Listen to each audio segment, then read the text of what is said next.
Okay, it's day 103, part 3, and I just finished up this, I guess I would call it Resources for the Future video, and it's amazing how things just kind of come together. You know, if you were a mining guy, and I'll go to this Lupine guy, I don't know if you remember Lupine, you just swizzle one letter in his name, you put the E over before the N, and it becomes lupine, this beautiful flower.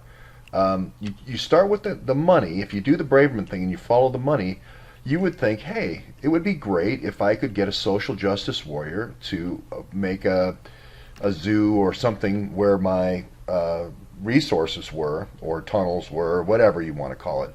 But this is in the. I've been to the zoo. It's with the pandas and everything. They've got it's up in the mountains, but you would then that would be great because you'd save a lot of money on land, and if you knew where stuff was from a survey from all these satellites, that saves all those costs.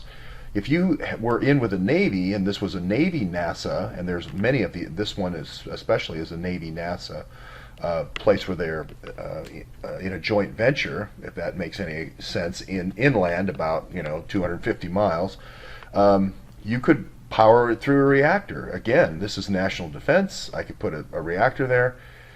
So I could run wherever my mining sites are. Ostensibly, I could put on Lookout Mountain, I could put a mine there underneath the thing and call it a communications center. I could put clot-worthy antennas on top of it and just say, hey, it's a communication center. It's a high area for, it's national security. And then say, I need the remote power. We can't get power to it. And then, hey, well, I may as well do mining while I'm here.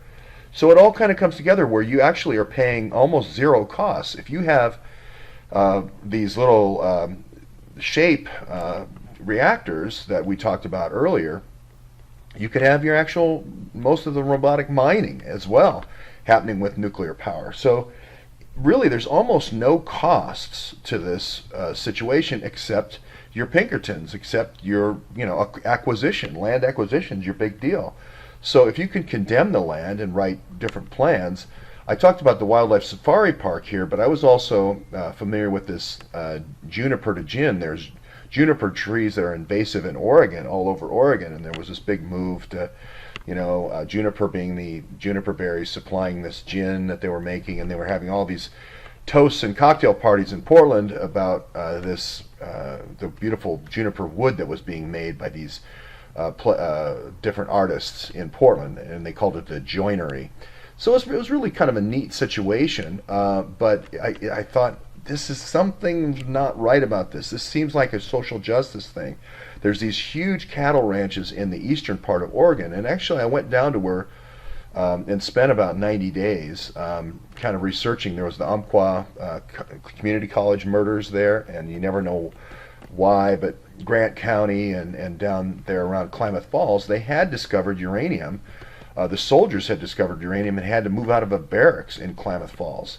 So a lot of these things just almost kind of go all the way back to Teapot Dome. There's this U.S. Geological Survey every year. You've got the Army Corps of Engineers that you can use to do discovery. You can have the Army Corps of Engineers build you roads.